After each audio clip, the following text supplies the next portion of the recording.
Assalamualaikum warahmatullahi wabarakatuh. Perkenalkan, nama saya Arya Dwi Pramana dari Offering E24 dengan NIM 210521618052. Pada kesempatan kali ini saya akan membahas mengenai korupsi dan upaya apa saja untuk pemberantasannya serta hukuman apa yang setimpal bagi para pelaku korupsi. Pelaku korupsi atau yang biasa kita sebut koruptor bukan saja dari pejabat tinggi, tapi bahkan juga dari pejabat level bawah, bahkan menggurita sampai ke pejabat rakyat. Korupsi sangat merakyat dalam masyarakat kita. Hal ini tergambar dari membuminya istilah uang minum, pelicin, biaya admin, dan banyak lagi istilah lainnya yang sebenarnya tergolong dalam pemungutan liar. Dalam konteks ajaran Islam yang lebih luas, korupsi merupakan tindakan yang bertentangan dengan prinsip keadilan atau al-adalah dan tanggung jawab. Korupsi dengan segala dampak negatifnya yang menimbulkan berbagai distorsi terhadap kehidupan negara dan masyarakat adalah suatu hal yang naif apabila kenyataan ironis di atas ditimpakan kepada Islam sebagai agama yang dianut oleh mayoritas penduduk Indonesia. Regulasi hukum pidana Islam menempatkan korupsi dalam kategori jarimah takzir atau merupakan sanksi hukum yang diberlakukan kepada seorang pelaku jarimah atau tindak pidana yang melakukan pelanggaran-pelanggaran baik berkaitan dengan hak Allah SWT maupun hak manusia.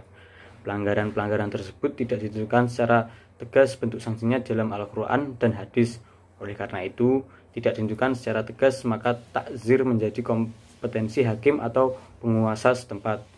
Sanksi hukum takzir dapat berupa hukuman penjara, hukuman denda, masuk dalam daftar orang tercela, hukum pemecatan, atau bahkan sampai hukuman mati. Kajian tentang hukum pidana Islam dalam perkembangannya mengalami pasang surut untuk menjadi fokus kajian di Indonesia. Pertanyaan dasar sekarang adalah seberapa jauh hukum pidana Islam menjadi pertimbangan dalam dunia penegakan hukum di Indonesia. Sebagaimana telah menjadi ketetapan dasar bahwa negara Indonesia bukanlah negara Islam, melainkan negara dengan Undang-Undang Dasar 1945 yang menjadi dasar setiap sendi hukum yang ditopang dengan sistem demokrasi. Fenomena merebaknya praktek korupsi yang tidak kunjung usai dan juga kecewaan akibat seringnya putusan pengadilan yang dianggap terlalu lemah pada koruptor menjadi pemicu kembali munculnya wacana tentang urgensi penegakan hukum pidana Islam di Indonesia melalui ijtihad hakim untuk menentukan apakah kejahatan yang telah dilakukan itu termasuk dalam kategori hudud atau bukan. Selain menilai dari sisi kejahatan yang telah dilakukan oleh terpidana, hakim juga harus melihat tujuan agama atas menetapkan hukum itu sendiri, di mana ada nilai-nilai sosial atau prinsip-prinsip yang tidak boleh diajukan.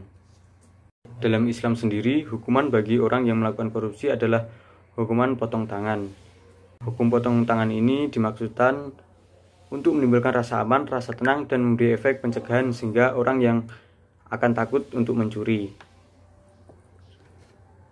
Sekian video penjelasan dari saya mengenai hukuman bagi koruptor di Indonesia. Apabila ada kurang lebihnya, saya mohon maaf. Wassalamualaikum warahmatullahi wabarakatuh.